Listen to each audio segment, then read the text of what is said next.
Bienvenue à tous. Aujourd'hui, on parle permis de conduire et dans cette première partie, on va parler de la partie théorique. Vous allez passer le test avec moi, donc je vais vous montrer toutes les questions que j'ai eues, ainsi que les réponses et le résultat final. Alors, comme vous le savez, le permis de conduire, c'est l'une des choses les plus importantes à faire et une des premières choses à essayer de faire le plus tôt possible lorsqu'on est un nouvel arrivant, car on va avoir besoin d'avoir son permis pour s'identifier, mais aussi pour circuler avec une voiture. Alors, c'est vrai qu'en arrivant avec son permis de son pays d'origine, on peut circuler jusqu'à 6 mois, mais il est préférable de faire l'examen et d'avoir son permis avant l'expiration de cette période. Donc, dans cette partie, on va parler de l'examen théorique. Et quand je dis examen théorique, je parle de la partie où il y a la reconnaissance des panneaux et les questions liées aux règles de conduite. Alors, dans cette première partie, c'est celle qu'on est obligé de faire avant de passer à l'examen de conduite, c'est-à-dire l'examen pratique en lui-même. Donc, cet examen au Nouveau-Brunswick peut se faire sur place en faisant une réservation d'examen en personne, mais ce qui est plus intéressant, c'est de le faire en ligne. Et vous pouvez le faire à n'importe quel moment en allant directement sur cette page. Alors, sur cette page du service New Brunswick, vous allez, je vais laisser bien sûr le lien directement dans la description de la vidéo. Donc, dans cette page, vous allez trouver un peu un descriptif de ce que c'est le permis, en fait, les détails concernant les classes de permis, etc. Bon, ce qu'il faut savoir, c'est en gros, c'est que, pour résumer un peu tout ça, c'est que vous, avec votre permis, même si vous avez un permis avec lequel vous pouvez circuler, vous allez repasser les deux examens comme si vous passiez votre permis pour la première fois ici. Donc, vous allez passer la partie théorique. Et dès que vous allez passer la partie théorique, vous allez pour un examen de vue. Alors, une fois que cet examen de vue est passé, vous avez ce qu'on appelle le permis 7.1 ou le permis d'apprenti. Alors, ce permis d'apprenti, il vous permet de conduire, mais il faut obligatoirement que quelqu'un qui a un permis de classe 5 soit avec vous. Donc, c'est comme un permis accompagné. Maintenant, pour ceux qui ont passé la partie théorique et l'examen de vue, ils peuvent aussi choisir de ne pas échanger leur permis de suite, donc de ne pas avoir le 7.1 tout de suite après l'examen de vue. Donc dans ce cas-là, ils peuvent continuer à circuler avec leur permis de leur pays d'origine, bien sûr dans la limite des 6 mois. Mais pour passer la partie pratique, il faudra obligatoirement faire échanger son permis. Et ça, on peut le faire le jour de l'examen pratique. Donc, on revient à la partie théorique. Dans cette partie théorique, donc, le tout, en fait, c'est que vous allez passer deux examens en un. Donc, l'examen en tout coûte 25 $ plus taxes. Donc, on va le voir comment on le fait. Et pour aller directement au vif du sujet, on va aller sur faire le test complet ici. Ce dont vous allez avoir besoin, puisqu'on va passer le test en ligne. Donc, vous allez avoir besoin d'un ordinateur portable ou de bureau, d'une caméra branchée à votre ordinateur, donc votre webcam, une connexion Internet haute vitesse qui est stable. Donc, quand vous serez là, il n'y a pas de souci, la connexion est toujours assez stable. Le navigateur, donc Chrome, Mozilla ou Microsoft Edge. Donc, moi, pour ma part, j'ai utilisé Chrome. Je ne pourrais pas vous dire pour les autres. Adresse courriel afin de pouvoir vous inscrire et recevoir vos résultats. Bien sûr, une adresse email, je pense que tout le monde en a une. Ensuite, vous ne pouvez pas faire le test avec un téléphone portable ou une tablette, donc je vous déconseille fortement de le faire. Internet Explorer, qui est une ancienne version de Microsoft Edge, donc à éviter. Et tout type d'écouteurs ou d'oreillettes. Donc vous serez obligé de ne pas mettre des écouteurs ou des oreillettes. D'ailleurs, on vous explique par la suite le déroulement du test, ce qu'on va voir aussi par la suite. Donc, votre caméra web, votre webcam, prendra des photos de vous au début et tout au long du test. Donc, ces photos permettront d'obtenir votre identité et de s'assurer que vous respectez bien les choses à faire et à ne pas faire qui sont indiquées ci-dessous. Alors, les choses à faire de façon générale, c'est de vous installer dans un endroit calme et bien éclairé et où vous ne serez pas, bien sûr, interrompu. Donc il faut vous mettre vraiment en face de la caméra, que votre visage apparaisse bien dans la caméra. Voilà, et que vous gardiez les yeux sur l'écran de votre ordinateur. Il ne faudrait pas regarder à droite à gauche. Les choses à ne pas faire d'ailleurs, c'est de décrocher ou de répondre à votre téléphone pendant l'examen, de parler à quelqu'un qui serait avec vous voilà, dans votre maison, de quitter votre siège, c'est-à-dire de vous lever pour X raisons, il ne faut pas se lever, déplacer ou ajuster la position de votre caméra. Donc là, ok, quand il parle ici de déplacer, bon, vous pouvez toujours bouger, voilà, mais il ne faudrait pas faire tourner votre caméra ou à un point où on ne vous voit plus. Ou aller rechercher des informations dans un manuel ou en ligne. Donc si vous changez de page ou si vous regardez dans un livre ou autre, ça sera détecté par le système. Et puis vous ne devez pas donner l'impression que vous êtes en train de recevoir de l'aide de quelqu'un. Voilà. En aucun cas, même avec des écouteurs, d'oreillettes ou etc. Donc il faut pas mettre un casque ou des oreillettes pour téléphone. Alors, pour éviter les retards de résultats, on vous dit de faire attention à l'éclairage. Donc, le système, c'est un système automatisé, mais s'il n'arrive pas à détecter quoi que ce soit ou s'il y a un problème, il faudra qu'un agent vérifie derrière et ça peut prendre du temps. Il faut essayer de ne pas toucher à son visage, de ne pas se gratter le visage souvent, de ne pas quitter son siège, de ne pas retirer ses lunettes ou d'en mettre pendant l'examen. Et de ne pas manger ou de boire, ou voilà, de ne pas couvrir votre visage. Ok, donc on vous explique aussi que vous pourrez faire un test de vos équipements avant de faire l'examen. Et comme je vous l'expliquais plus tard, si vous passez le test, vous aurez dans les 4 jours ouvrables, vous irez faire l'examen de vue. Et si vous ne passez pas, vous pourrez toujours acheter une nouvelle tentative et refaire le test. Voilà. Donc, dans cette page, en fait, ça résume vraiment la préparation. Donc, comment vous préparez pour l'examen. Puis moi, là, je vais vraiment vous montrer toutes les questions par lesquelles je suis passé. Donc, on écrit sur faire le test complet, comme ça. Et on vous amène ici à sélectionner un produit. Donc, il y a 3 types de permis. Nous, celui qui nous intéresse, c'est le premier, là. C'est le nouvel examen de conduite de 25 $ plus TVH. Donc c'est le permis de classe 7.1, permis d'apprenti. Donc on va sélectionner ce permis. Alors quand on arrive sur cette page, ce qu'on va faire en fait, c'est remplir ces informations. Donc prénom, nom, adresse, ville, province, code postal. Ensuite notre date de naissance. Il faut faire attention parce qu'après on ne pourra pas changer la date de naissance. Les coordonnées, téléphone, courriel. Et bon, si vous cliquez sur continuer, là il vous donnera bien sûr une erreur parce que en fait ce que vous devez faire, c'est de cocher ici j'accepte de compléter cette évaluation par moi-même, je n'utiliserai pas d'aide d'autres personnes, d'internet ou tout autre matériel de référence, etc., etc. Donc vous acceptez tout ça, vous cliquez sur continuer. Là un petit instant, le temps que le système se charge, et ensuite on va vous dire voilà. Donc on va donner toutes les informations, donc nom, prénom, adresse. Donc toutes les informations seront là pour que vous puissiez les vérifier. Ensuite, le produit, c'est ce que vous avez choisi, donc celui de 25 $. Et là, on vous amène vers le test de votre caméra web.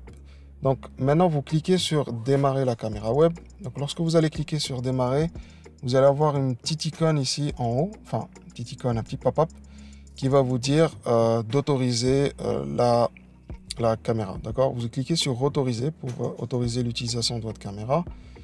Et là, votre caméra va se lancer automatiquement. Donc, quand la caméra va se lancer, donc vous essayez de vous positionner à peu près à une bonne distance de la webcam, une distance normale, quoi. Et puis, au centre de l'image, si possible. Puis, vous cliquez sur prendre une photo. Alors, lorsque vous cliquez sur prendre une photo, le système va essayer en fait de détecter si vous êtes dans la bonne position, que tout soit bon. Il y a une petite détection automatique qui fait que il vous dit que c'est bon ou c'est pas bon. Donc si vous pouvez reprendre une autre photo si ça va pas ou si ça va, c'est comme vous voulez. Mais en fait cette photo ou cette image que vous prenez, ce qu'il faut savoir c'est qu'elle va être utilisée comme référence par la suite. Donc essayez d'avoir la position que vous allez avoir pendant l'examen. D'accord?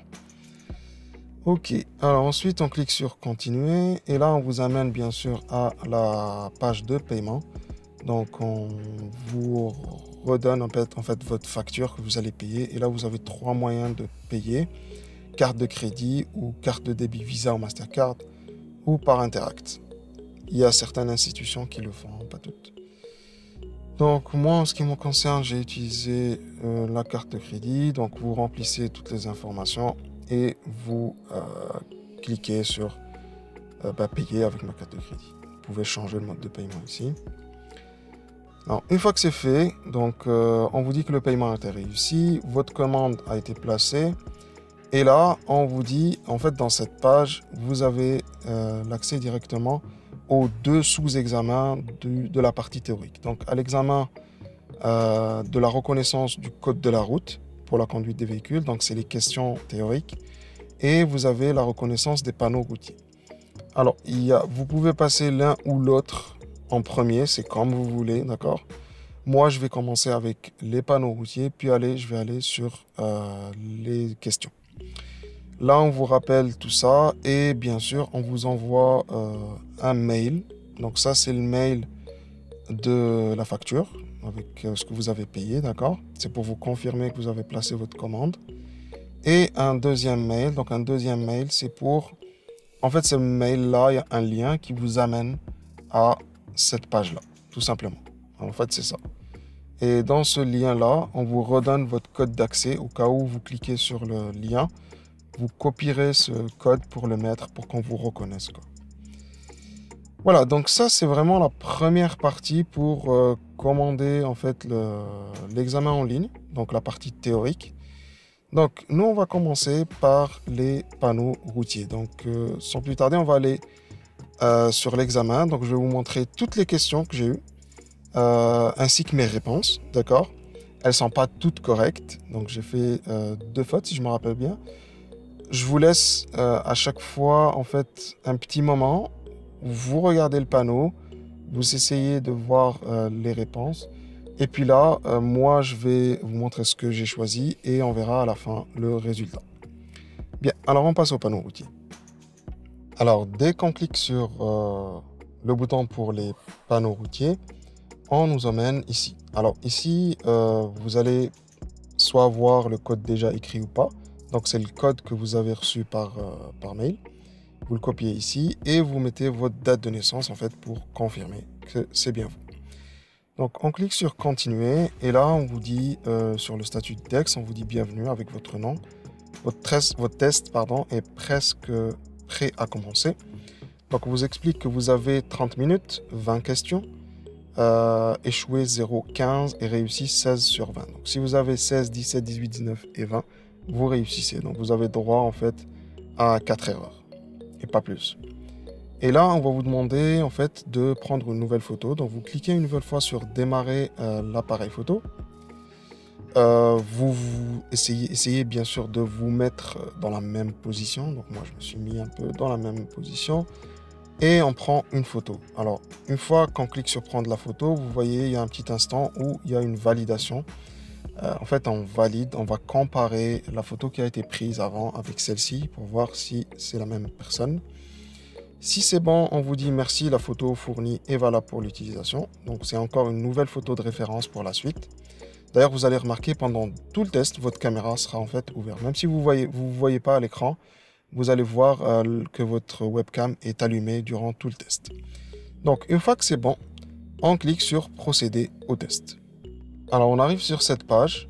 Et là, en fait, vous avez le choix entre deux choses. Soit de commencer le test directement, ce qu'on va faire, soit d'essayer avec quelques questions. En fait, cette pratique-là, elle compte pas, hein. Ici, si vous cliquez sur commencer le test pratique, c'est juste en fait pour essayer, voir un peu quel genre de questions vous avez, etc. Mais nous, de toute façon, on va faire le test. Donc, on va cliquer sur commencer le test. Et là, le compte à rebours va commencer. Donc, dès qu'on commence, on va voir apparaître la première question. On vous dit 0 sur 20 parce que je n'ai pas encore répondu à cette question. Vous avez en fait la question, ok. Vous avez prochaine question et vous avez la question précédente pour naviguer entre les questions. Et vous avez le bouton soumettre les réponses. Donc une fois que vous avez fini, vous pouvez cliquer sur soumettre les réponses. Donc là, ce qui va se passer, c'est que vous allez voir que votre appareil est actif. Et si on commence le test, donc ce premier panneau qui m'a été donné, on vous dit choisissez la description qui correspond à ce que ce panneau routier. Ça correspond à ce panneau routier. Donc entrée de camion de gauche à gauche et à droite, signal avancé de circulation en deux sens, courbe raide, signal avancé de chaussée caouteuse, passage à niveau, signal avancé de pente raide. Donc là, moi, j'ai choisi passage à niveau, donc passage d'un train, de rail de train, pardon. Là, je passe à au deuxième panneau. Alors, à votre avis, que représente ce panneau? Donc, on a voie pour virage à gauche dans les deux sens, garder la droite de l'îlot, chaussée rétrécie, signal avancé de circulation en deux sens, fin de chaussée séparée ou fin d'une voie. En ce qui me concerne, j'ai choisi que c'était un signal avancé de circulation à deux sens. Alors, ce panneau, il nous indique signal avancé de pente raide, route interdite aux camions, signal avancé d'arrêt d'autobus scolaire, signal avancé d'un signaleur, passage à niveau ou entrée de camion à gauche et à droite. En ce qui me concerne, j'ai choisi la dernière. Alors, je continue à faire. Donc, il y a en tout et pour tout, il y a normalement, je pense, 2 erreurs. Donc, à vous de détecter quelles sont mes erreurs. Je continue. Donc là, pour ce panneau, on vous dit, est-ce que c'est pour dire que c'est une chaussée glissante, fin d'une voie, signal avancé d'un pont étroit, passage à niveau, chaussée rétrécie ou courbe raide. Alors moi, j'ai choisi chaussée rétrécie. Ensuite, pour ce panneau, on vous dit fin d'une voie, signal avancé de chaussée caouteuse, chaussée glissante, interdiction de faire demi-tour, signal avancé de pont étroit, chaussée rétrécie. Moi, j'ai choisi fin d'une voie, donc fin de la voie de droite, c'est ce que j'ai pensé. On continue. Alors là, ce panneau, à votre avis, vous pouvez faire des pauses, hein, faire une pause sur la vidéo, voir un peu ce panneau, voir les questions, puis continuer. Moi, j'ai choisi obligation d'aller tout droit. On continue une nouvelle fois. Je vous laisse faire une pause. En ce qui me concerne, j'ai choisi signal avancé d'arrêt. Donc un signal avancé que on va retrouver un panneau de stop ou d'arrêt. Là. Est-ce que c'est obligation d'aller tout droit, avancée de circulation en deux sens, virage à gauche obligatoire, garder à la droite de l'îlot, circulation en deux sens, etc. Donc moi j'ai choisi garder la droite de l'îlot. On continue. Alors pour ce panneau, j'ai choisi circulation à deux sens. Pour ce panneau, je pense qu'il est très connu partout. Donc là, c'est céder le passage. OK, ou céder. Alors ici, je vous laisse regarder le panneau. Et les réponses, bien sûr. Et moi, j'ai choisi que c'était une zone scolaire, tout simplement. Ensuite, ici,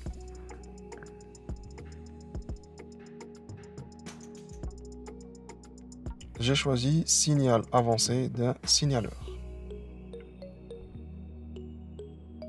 Ensuite, là,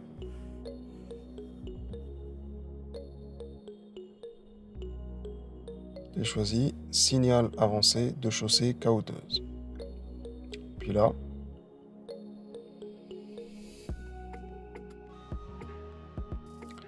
j'ai choisi virage à gauche obligatoire. Là, je suppose que je viens dans ce sens, donc je vire à gauche. On verra. Pour ce panneau, j'ai choisi arrêt interdit comme il est indiqué. Donc arrêt, je veux dire stationnement, hein. Arrêter le véhicule à cet endroit-là. Pour ce panneau, je pense qu'il est assez clair. C'est signal avancé de feu de signalisation. Comme s'il y a des feux de signalisation qui s'approchent. Ensuite, pour ce panneau, j'ai choisi fin de chaussée séparée.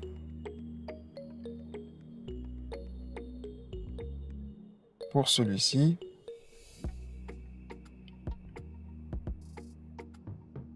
j'ai choisi chaussée glissante.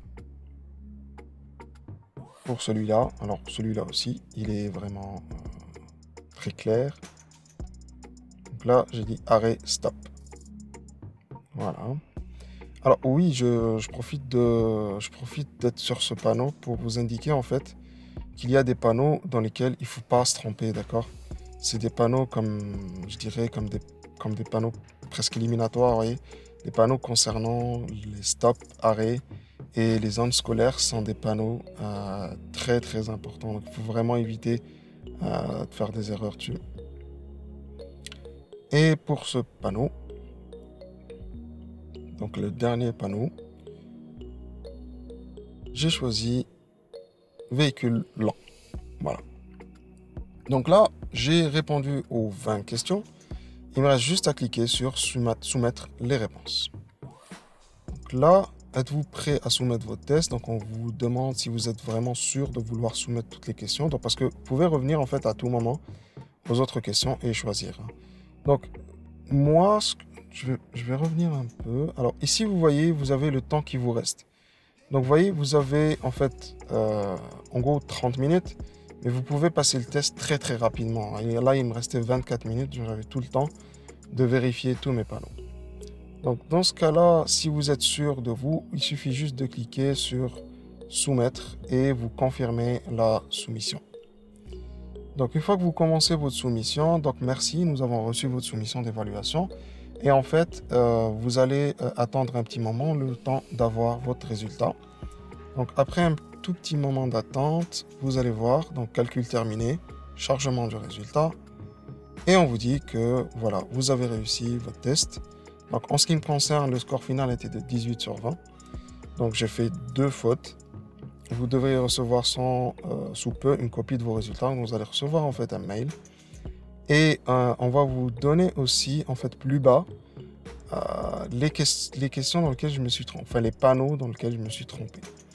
Donc là, en fait, je me suis trompé sur ces 2 panneaux. Pour le reste, tout était bon. Alors là, j'avais choisi chaussée rétrécie, mais en fait, c'était signal avancé de pont étroit. Et pour ce panneau-là, j'ai choisi virage à gauche obligatoire. Et en fait, c'était voie pour virage à gauche dans les 2 sens. Donc ce panneau, on va le retrouver surtout à côté des feux de signalisation, en fait, feux de signalisation, on va trouver en fait une voie spécifique pour ceux qui sont dans cette voie qui vont virer à gauche au vert. Voilà.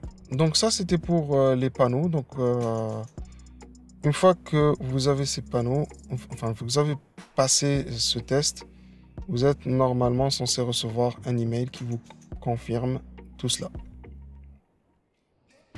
On passe maintenant à la partie des questions de compréhension, donc concernant le code de la route. Ok, donc c'est des questions de compréhension et d'analyse de situation. En fait, dans ces questions, on va juste essayer de tester si en dehors des panneaux, vous connaissez en fait les règles de circulation.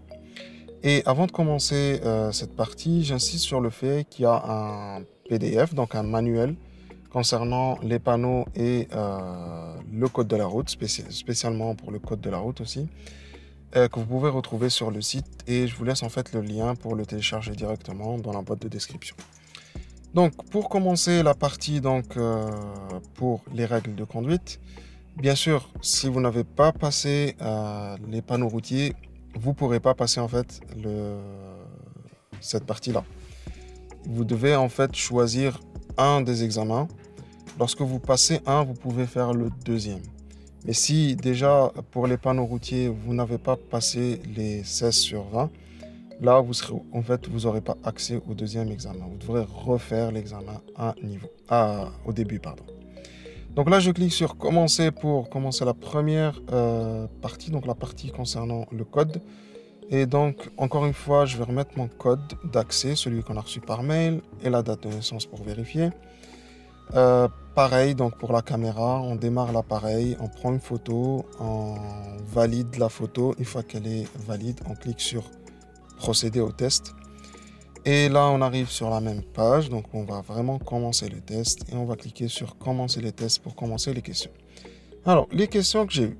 On commence par la première question. On vous dit, sur une rue ou une route à plus d'une voie, vous devez conduire dedans la voie la plus près du côté gauche de la route, dedans la voie la plus près du centre de la route, dedans la voie que vous voulez, ou dedans la voie la plus près du côté droit de la route. Donc en ce qui me concerne, j'ai choisi le côté droit. Donc lorsqu'on est dans une route, je me mets du côté droit. Alors là aussi, j'ai fait aussi des erreurs, donc à vous de détecter là où je me suis trompé. Question 2. Quand le registre des véhicules à moteur doit-il suspendre les privilèges d'un conducteur? Donc, quand est-ce que le registre des véhicules à moteur peut-il en fait suspendre vos privilèges de conduite? Alors, si le conducteur est déclaré coupable d'avoir conduit un véhicule à moteur non assuré, lorsque le conducteur titulaire d'un nouveau permis perd tous ses points à portée de son crédit, lorsque 10 points sont déduits de son dossier, ou est-ce que c'est tout ce qui précède? Donc, dans ce cas-là, est-ce que c'est les trois réponses, c'est une des trois réponses, ou c'est les trois, ou les trois cas? Donc moi, j'ai choisi tout ce qui précède.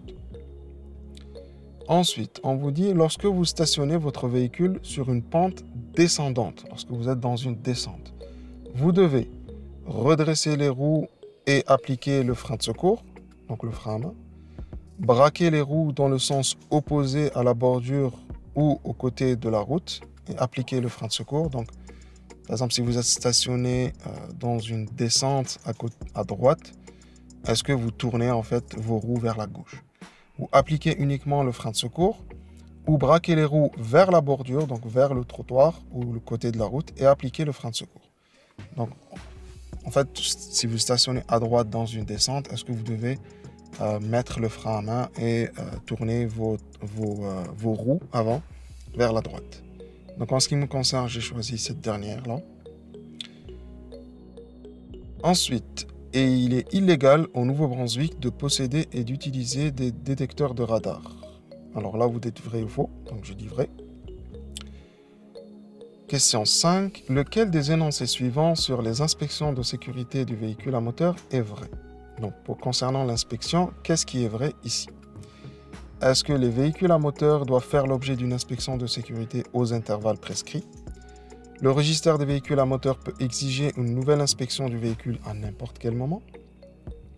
Le propriétaire du véhicule le propriétaire dont le véhicule est rejeté au moment de l'inspection de sécurité dispose de 14 jours à compter de la date du rejet pour faire réparer son véhicule et le faire inspecter de nouveau. Ou est-ce que c'est tout ce qui précède? En ce qui me concerne, j'ai choisi tout ce qui précède. Alors, il ne faut pas avoir peur de ces questions, elles sont toutes dans le manuel. En fait, toutes les réponses sont dans le manuel. Si vous lisez le manuel attentivement, vous aurez réponse à quasiment toutes les questions. Alors ensuite, un conducteur titulaire d'un nouveau permis débute avec un crédit 2. Donc le permis que vous allez avoir, le 7.1 là, il vous donne combien de points? Alors moi j'ai choisi 4 points. On verra par la suite si c'est bon ou pas. Question 7. Les principales causes d'accident sont l'inattention, une vitesse trop élevée pour l'état de la route et les conditions météorologiques, le défaut de céder le droit de passage ou toutes ces réponses. Alors ici en fait la réponse est dans la question. Si vous regardez bien, on ne vous dit pas quelle est la principale cause d'accident. Donc si vous lisez le manuel, vous allez trouver que la principale cause, au moment où je fais cette vidéo, il est noté dans le manuel de mémoire que la principale cause c'est l'inattention. Mais là, en fait, la question, elle dit directement quelles sont les principales causes. Donc, la réponse ne peut pas être une seule cause. Donc, forcément, c'est toutes ces réponses. Donc, vous voyez, parfois, c'est simplement lire bien la question. Donc, toutes ces réponses. Question 8. Après avoir consommé de l'alcool, que devrait faire une personne avant de conduire? Sachant que Nouveau-Brunswick, c'est très, très strict. Donc, est-ce qu'il doit prendre une douche froide, prendre un grand repas, boire un café noir ou attendre que le corps élimine de l'alcool du sang? Alors, comme c'est très strict, je vais choisir la dernière réponse, donc attendre que le corps élimine l'alcool du sang. Question 9. Pour maintenir une distance de poursuite sécuritaire, vous demeurez à au moins 2 secondes du véhicule devant vous, vous demeurez à au moins 3 secondes du véhicule devant vous, vous demeurez à au moins 4 secondes du véhicule devant vous, ou vous restez à au moins 5 secondes du véhicule devant vous. Moi, j'ai choisi, vous demeurez à au moins 2 secondes. Ensuite, question 10. Si un permis de conduire progressif de niveau 1 ou 2 est suspendu parce que son titulaire a perdu tous ses points ou a commis une infraction liée à l'alcool, ce dernier doit recommencer le processus du permis progressif au début, ou est-ce qu'il ne sera pas crédité pour la période passée au sein du processus du permis progressif, ou est-ce qu'il devra subir à nouveau un examen écrit et une épreuve de conduite, ou est-ce que c'est toutes ces réponses? Alors, en ce qui me concerne, j'ai choisi juste doit recommencer le processus du permis progressif au début. Donc, doit recommencer au début. Ensuite, question 11. Quand un conducteur peut-il rouler sur l'accotement d'une route? Alors, vous allez remarquer dans les routes ici que beaucoup de routes, en fait, vous avez un accotement à côté. Donc, un accotement qui n'est pas forcément asphalté. Et donc, on vous dit, est-ce que c'est lorsque les routes marquées à plusieurs voies vont dans le même sens, ou est-ce que c'est jamais? Ou est-ce que uniquement lorsque la voie est libre, ou pour dépasser un véhicule qui effectue ou signale un virage à gauche? Donc, en ce qui me concerne, j'ai dit jamais. On continue, question 12. Que doit faire un conducteur qui s'apprête à sortir d'une entrée privée lorsqu'un piéton se trouve sur le trottoir et qu'un autre véhicule approche sur la rue? Donc, vous sortez par exemple du station de service et vous avez une personne qui est en train de marcher sur le trottoir et vous avez un véhicule qui arrive. Donc, dans ce cas-là, est-ce qu'il ne cède pas le passage car il a la priorité? Céder le passage aux piétons et aux véhicules? Céder le passage aux véhicules seulement ou céder le passage aux piétons? Donc, dans ce cas-là, moi j'ai choisi céder le passage aux deux. On continue, question 13. À l'approche d'une intersection, le conducteur, que devrait faire un conducteur? Réduire sa vitesse? S'assurer que la voie est libre? Être extrêmement prudent? Ou est-ce que c'est tout ce qui précède? Donc moi de tête, je dirais que tout ce qui précède, voilà. Question 14. À quelle classe de permis un titulaire n'est jamais autorisé à accompagner un conducteur de classe 7 de niveau 1? Voilà, cette question, on va vraiment la lire tout doucement. Je vous laisse faire une pause parce que voilà. Moi-même, j'ai mis vraiment du temps à comprendre cette question. Elle est vraiment... Donc, à quelle classe de permis un titulaire n'est jamais autorisé à accompagner un conducteur de classe 7 niveau 1? Donc là, vraiment, il faut voir le manuel pour avoir la réponse. En ce qui me concerne, j'ai choisi classe 1. Mais en fait, je vous dis tout de suite, ça, c'était une erreur. On continue, question 15. À moins d'une autre limite de vitesse affichée et à moins d'un danger qui exige une vitesse réduite. La limite de vitesse maximale dans un district urbain est de combien? 80, 50, 30 ou 100? En ce qui me concerne, j'ai choisi 50. Question 16. À quelle distance minimale pouvez-vous stationner votre véhicule d'un panneau d'arrêt? Donc, lorsqu'il y a un panneau arrêt, à quelle distance vous devez vous mettre par rapport à ce panneau ou stationner devant ce panneau? Donc, à 10 mètres, 5 mètres, 20 mètres ou 15 mètres? Moi, j'ai choisi 15 mètres. On verra par la suite. Oui, j'ai choisi en fait 15 mètres, mais après, j'ai corrigé. À 10 mètres avant de soumettre. Oui, c'est ça. Je continue. Question 17. Une vitesse trop élevée pour l'état de la route et les conditions météorologiques constitue l'une des principales causes d'accident. Donc, on vous dit, est-ce que l'une des principales causes d'accident est vraiment l'état des routes ou des conditions? Donc, moi, j'ai mis vrai pour le moment. En fait, j'ai dit... Ok, on continue. Question 18. Les pneus cloutés peuvent être utilisés entre... Alors là, on vous dit peuvent être utilisés. Ok? Entre le 15 octobre et le 15 avril, entre le 15 octobre et le 30 avril, entre le 15 octobre et le 15 mai, ou entre le 15 novembre et le 15 mai.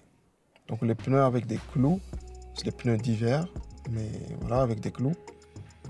Sachant qu'il y a des pneus d'hiver sans clous, Donc, vous pouvez les utiliser entre ces périodes-là. Donc, en ce qui me concerne, j'ai choisi entre le 15 octobre et le 30 avril. En fait, cette question, elle est donnée dans le manuel dans un autre sens. Dans le manuel, on vous dit, vous n'avez pas le droit d'utiliser les pneus cloutés entre le 1er mai et le 15 octobre. Donc, on vous dit un peu ça, donc on comprend bien que ça, c'est en fait la question inverse. Question 19. Un véhicule risque de déraper lorsque le conducteur conduit à une vitesse excessive, accède trop vite, freine excessivement ou trop soudainement, ou est-ce que c'est toutes ces réponses? En ce qui me concerne, j'ai choisi toutes ces réponses parce que pour moi, on peut déraper dans une des trois. Et la dernière question, c'était lorsqu'il arrive à une intersection et qu'il voit une flèche verte clignotante. Le conducteur peut aller tout droit seulement? Est-ce qu'il peut effectuer un virage à gauche seulement? Est-ce qu'il effectue un virage à droite seulement? Ou est-ce qu'il va dans le sens de la flèche? Donc vous êtes dans une voie et dans cette voie, votre feu en fait, il clignote avec une flèche. Où est-ce que vous êtes obligé d'aller? Logiquement, j'ai choisi aller dans le sens de la flèche. Si la flèche vous dit d'aller tout droit, vous allez tout droit, ou sinon à gauche ou à droite. Voilà, donc une fois qu'on a terminé, on clique sur soumettre les réponses et on vous dit est-ce que vous voulez confirmer? Donc on confirme. Encore une fois, il y a un calcul des résultats et dès que le calcul est terminé, on vous dit 17 sur 20. Donc là, on vous donne le résultat. En ce qui me concerne, j'ai fait 3 erreurs, donc j'avais droit jusqu'à 4, donc c'est bon, ça passe. Et mes erreurs, en fait, c'était ces 3 questions. Donc pour maintenir une distance de poursuite de façon sécuritaire, j'avais dit ma réponse était demeurer à au moins 3 secondes ou 2 secondes, je ne me rappelle pas. Et la bonne réponse, c'était demeurer à au moins 2 secondes. La question 10 disait si un permis de conduire progressif de niveau 1 ou 2 est suspendu parce que son titulaire a perdu de ses points, est-ce qu'il fallait... Alors en fait, moi j'ai dit doit commencer le processus au début, mais en fait c'était toutes les réponses. Vous pouvez revenir à cette question pour voir les réponses. Et à la question 14, j'ai dit à quelle classe de permis. Donc la question où je vous ai dit que c'était un peu difficile de comprendre. En fait, la bonne réponse était classe 7.2. Voilà. Donc ça, c'était pour les questions. Et en fait, vous allez bien sûr recevoir un mail qui vous confirme les résultats de cet examen aussi. Alors en fait, le mail que vous recevez, c'est celui-là. Donc vous recevez un premier mail concernant Road Sign Recognition Exam, donc concernant les panneaux routiers. Et on vous dit que vous avez obtenu votre résultat. OK. Et on vous envoie aussi un deuxième mail. Donc celui-là, c'est concernant les questions de reconnaissance des règles de l'examen des connaissances non commerciales sur la route. Donc c'est juste la question de compréhension en fait. Alors vous prenez ces 2 mails sur votre téléphone ou imprimés comme vous voulez. 4 jours, vous attendez 4 jours ouvrables pour aller faire l'examen de vue. Et là, l'examen de vue, en fait, c'est tout simplement, vous allez mettre votre tête dans une machine qui va vous montrer comme des chiffres et des lettres. Vous dites ce que vous voyez, puis c'est pour tester en fait votre niveau de vue. Et il y a quelque chose qui va clignoter à droite et à gauche. Vous dites est-ce que c'est à droite qui clignote ou est-ce que c'est à gauche. Ça va vraiment très très vite, hein. C'est quelques secondes. Et si vous êtes porteur de lunettes, prenez vos lunettes avec vous, bien sûr. Si vous n'êtes pas porteur, là c'est bon. Vous dites simplement que vous n'êtes pas porteur et ça ira. Donc voilà, cette vidéo a été consacrée au passage d'examen, la partie théorique du permis de conduire ici au Nouveau-Brunswick. Donc on a vu que c'était quand même facile de le passer en ligne. D'ailleurs, je vous suggère de le passer en ligne. C'est plus agréable de le faire dans un environnement qu'on connaît bien chez soi. Et voilà, vous avez votre résultat de suite et vous pouvez aller faire votre examen de vue. Et dès que vous avez en fait votre examen de vue, vous pouvez échanger votre permis de suite et avoir le 7.1. Ou vous pouvez continuer à circuler à votre permis de votre pays. Et vous ferez l'échange de permis le jour Dans la prochaine vidéo, je vous invite à m'accompagner dans la partie pratique. Donc bien sûr, je n'ai pas filmé pendant l'examen où j'ai moi-même passé le permis, mais je vais vous montrer, en fait je vais essayer de vous refaire l'examen comme je l'ai passé le jour de mon permis de conduire. Donc si vous avez des questions, n'hésitez pas encore une fois. Je vous laisse regarder cette vidéo une nouvelle fois pour voir un peu toutes les questions, tous les panneaux. Encore une fois, il y a le manuel qui va avec et puis n'hésitez pas à aller voir